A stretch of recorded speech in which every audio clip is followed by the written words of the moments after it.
Ibrahim Traoré had not come to the Kremlin that day merely for a courtesy visit. But when the file on Putin's desk was opened, no one could have predicted that Africa's 70-year destiny would change completely. The Moscow winter was particularly harsh that February morning, as the young Burkinabe leader's convoy approached the imposing red walls of the Kremlin. At 34, Traoré had already become one of Africa's most controversial figures, but as he sat in the back of the armored Mercedes, he knew that the next 2 hours would either secure his country's future or seal his own fate. The meeting had been arranged in absolute secrecy. No official delegations, no press releases, no diplomatic protocols. Even Traoré's own cabinet ministers believed he was attending a routine African Union summit in Addis Ababa. The deception was necessary because what he was about to propose to Vladimir Putin could fundamentally alter the balance of power not just in West Africa, but across the entire continent. Security at the Kremlin was unusually tight that morning.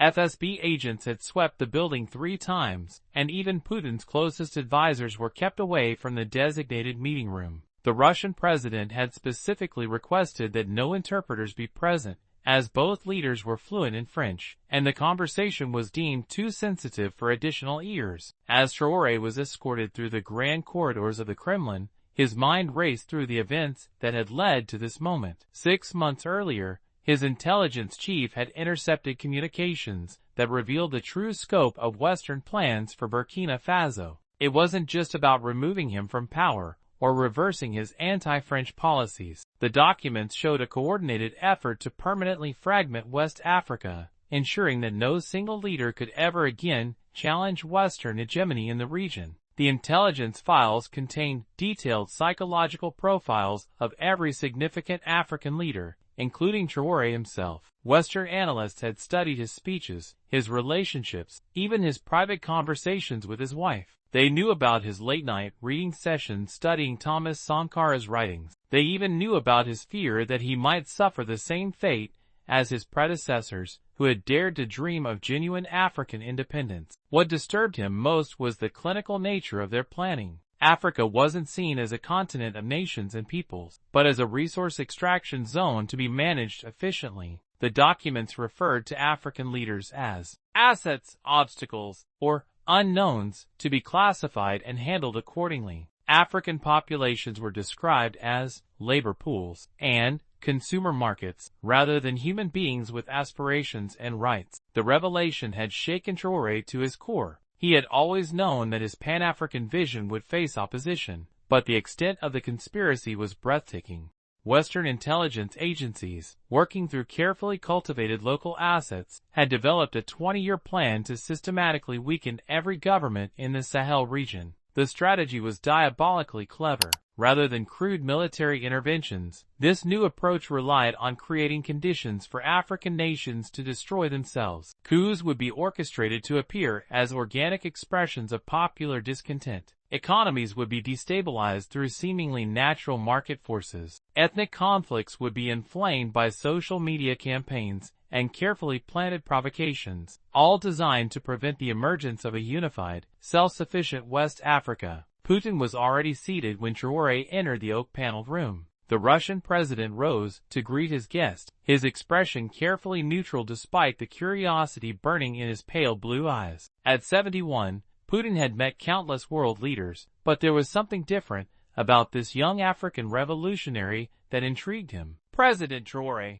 Putin said in accented French, extending his hand. "Welcome to Moscow, President Putin," Traoré replied, his grip firm and confident. "Thank you for agreeing to meet under these circumstances." They sat across from each other at a mahogany table, the only sound in the room, the quiet ticking of an antique clock. Putin gestured to the thick file before him. "I must admit, your request for this meeting was rather mysterious," Putin said, his fingers drumming lightly on the table. "Your message mentioned matters of mutual strategic interest. I'm curious to know what brings the leader of Burkina Faso to seek a private audience with me." Traoré leaned forward slightly, his dark eyes intense with purpose. "Mr. President, what I'm about to share with you will sound like the plot of a conspiracy thriller, but I assure you, every word is documented fact. He opened his briefcase and withdrew a series of folders, each marked with different intelligence classifications. Putin's eyebrows raised slightly at the sight of CIA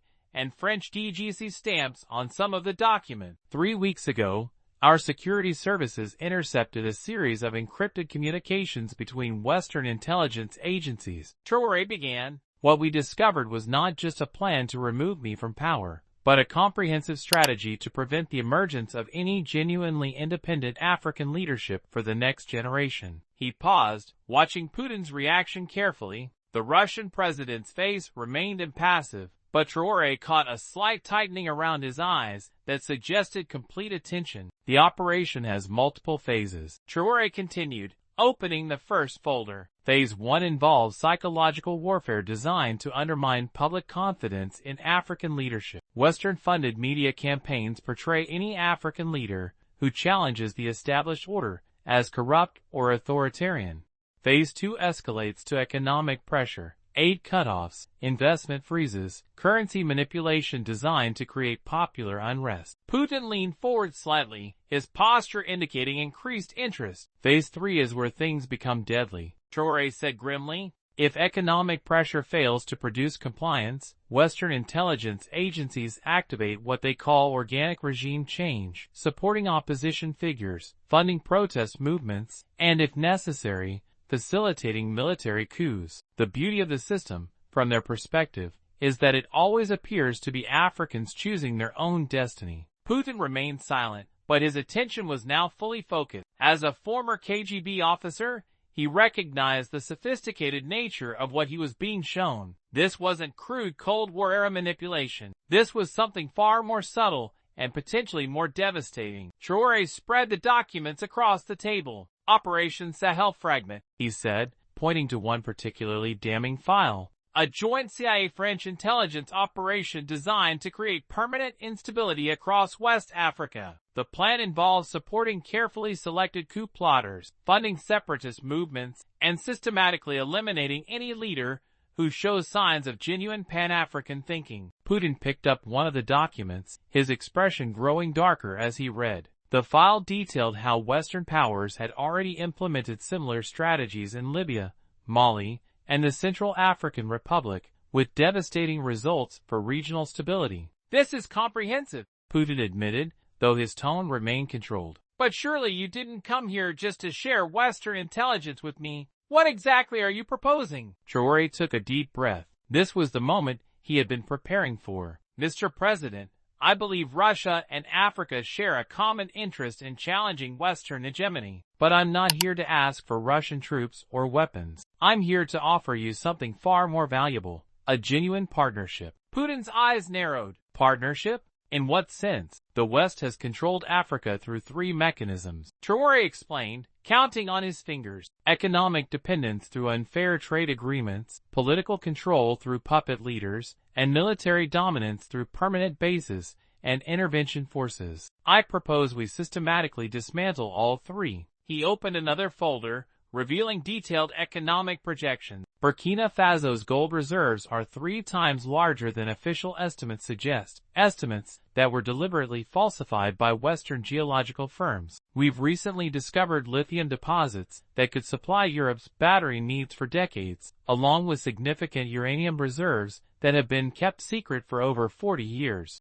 Putin studied the data with intense focus. The numbers were staggering, representing potential wealth that could transform not just Burkina Faso, but the entire region. But more importantly, Traoré continued, we've identified similar patterns of resource suppression across the entire Sahel region. Mali's mineral wealth is 5 times larger than publicly acknowledged. Niger's uranium deposits could power half of Europe for a generation. What I'm showing you, Mr. President, is evidence of the greatest theft in human history. Putin leaned back in his chair, processing this information. And you're suggesting? A resource-sharing agreement that bypasses Western financial systems entirely, Traoré said. African raw materials processed in Russian facilities, paid for in rubles, gold, or a new Pan-African currency. No dollars, no euros, no Western banks as intermediaries. The room fell silent except for the continued ticking of the clock. Putin was known for his poker face, but Traoré could see the gears turning behind his eyes. "That's ambitious," Putin finally said, "but the West won't simply stand by and watch their African empire slip away. They'll respond with force if necessary." Traoré smiled grimly. "Which brings me to the second part of my proposal. I'm not just speaking for Burkina Faso. Over the past 6 months, I've been in secret communication with like-minded leaders across Africa, Mali, Niger, Guinea, Senegal, even contacts within the governments of larger nations like Nigeria and Ghana." He produced another set of documents. "We're proposing the creation of a genuine African defense alliance, backed by Russian military technology and training, but commanded entirely by African officers, not mercenaries, not foreign troops on African soil, but a legitimate defense partnership between sovereign nations." Putin was quiet for a long moment, studying the documents. The scope of what Traoré was proposing was staggering. It would represent the most significant challenge to Western influence in Africa since decolonization. "You realize," Putin said carefully, "that what you're describing would essentially amount to a declaration of economic war against the West. They won't respond with diplomatic protests. There will be sanctions, attempted coups, perhaps even direct military intervention." "They're already doing all of those things," Traoré replied. "The only difference is that now we would be responding from a position of strength rather than defending ourselves piecemeal." Putin stood and walked to the window, gazing out at the snow-covered courtyard. When he turned back, his expression was thoughtful. "There's a third element you haven't mentioned," he said. "Information warfare. The West's greatest weapon isn't their military or their economy, it's their control over global narratives. Every African leader who has challenged them has been portrayed as a dictator, a terrorist, or a Russian puppet."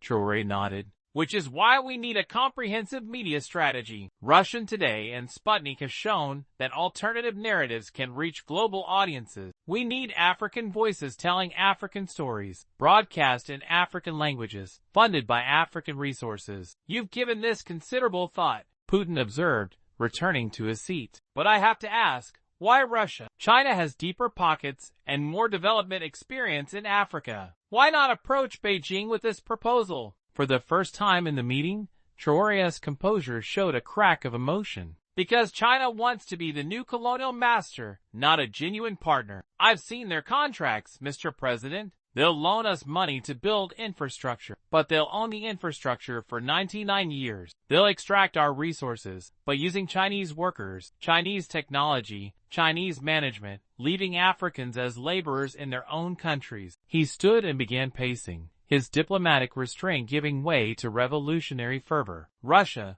for all its faults, has never tried to colonize Africa. You've sold us weapons without demanding military bases. You've provided technical assistance without insisting on cultural assimilation. You treat African leaders as leaders, not as children who need guidance." Putin watched this display of passion with interest rather than alarm. In his experience, leaders who could summon genuine emotion at strategic moments were often more trustworthy than those who maintained perfect diplomatic composure. "Moreover," Traoré continued, turning to face Putin directly, "Russia has its own experience with Western economic warfare. You know what it means to be sanctioned, isolated, portrayed as a global threat simply for refusing to accept Western hegemony. You understand the psychological dimension of this struggle in ways that Chinese leaders simply cannot." Putin was silent for several minutes, weighing the implications of what he had heard. The young African leader's proposal was bold, potentially revolutionary, but also incredibly dangerous. Success would mean a fundamental shift in global power dynamics. Failure could lead to chaos across an entire continent. "Let me be direct with you," Putin finally said. "What you're proposing could work, but it would require unprecedented coordination among African leaders. Historically, African unity has been more aspiration than reality. What makes you think this time would be different?" Traoré's response was immediate and passionate. "Because this time, we're not talking about political ideology or personal ambition. We're talking about survival. The Western strategy documents I showed you make it clear that they intend to keep Africa weak and divided permanently. They've realized that a unified Africa would be too powerful to control, so they decided to ensure that unification never happens." He leaned forward, his voice intense with conviction. Every African leader faces the same choice: submit to Western control or face destruction. But if we coordinate our resistance, if we present a united front, they can't destroy us all simultaneously without triggering a global crisis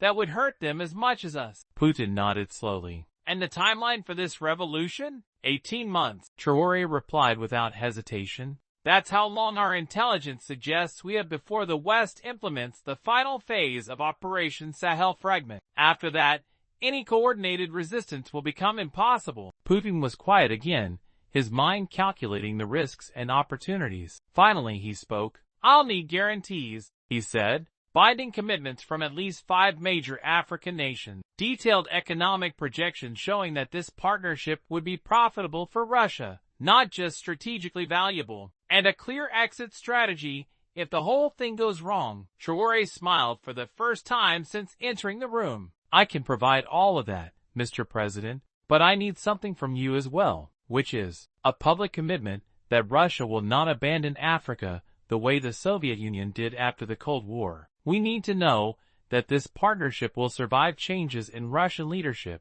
changes in global conditions, changes in Western pressure. Putin considered this. That's a significant commitment. What you're asking for is essentially a generational alliance, not just a temporary partnership of convenience. Exactly, Traoré replied, because that's what Africa needs. We've had enough temporary partnerships, enough fair-weather friends. We need allies who will stand with us for the long term, through success and failure. Putin stood again, this time extending his hand. President Traoré, you've given me much to consider. I'll need 2 weeks to consult with my advisors and review all the materials you provided. But I want you to know that your vision is compelling. As they shook hands, Traoré felt a mixture of relief and anticipation. The meeting had gone better than he had dared hope, but he knew that the real work was just beginning. One last thing, Putin said as they walked toward the door. The documents you showed me today, how did you obtain them? Traoré smiled mysteriously. Let's just say that not everyone in Western intelligence agencies is comfortable with the idea of keeping Africa weak forever. Sometimes conscience trumps nationality. Putin nodded, understanding the implication. Be careful, young man. The game you're playing has destroyed better men than both of us. Perhaps, Traoré replied, but the alternative is to watch our continent slowly die while the world pretends not to notice. I'd rather fail trying to build something great than succeed at managing decline. As Traoré's convoy disappeared into the Moscow traffic, Putin returned to his office and immediately called an emergency meeting of his Security Council. The young African's proposal was audacious, potentially game-changing, and exactly the kind of strategic opportunity that Russia had been seeking since the collapse of the Soviet Union. But it was also incredibly dangerous. If it succeeded, it would represent the greatest challenge to Western global dominance since the Cold War. If it failed, it could destabilize an entire continent and potentially drag Russia into a confrontation it wasn't prepared for. Over the following days, as Putin's advisors analyzed every aspect of Traoré's proposal, one thing became increasingly clear. The young Burkinabe leader had presented them with more than just a partnership opportunity. He had offered them a chance to fundamentally reshape the global order. The question was whether Russia was bold enough to accept the challenge. 2 weeks later, Putin's response would arrive in Ouagadougou via encrypted diplomatic channels. The message was brief but electric with possibility. The Russian Federation is prepared to explore the partnership you have proposed. Let us begin immediately. The secret meeting in the Kremlin had lasted exactly 2 hours and 17 minutes, but its consequences would reshape Africa, challenge Western hegemony, and create new possibilities for global cooperation that neither man had fully imagined when they first sat down across from each other in that quiet, oak-paneled room. History would later mark that February morning as the beginning of Africa's second independence, not from colonial powers this time, but from neo-colonial control. And it had all started with a young revolutionary's willingness to dream big enough to change the world.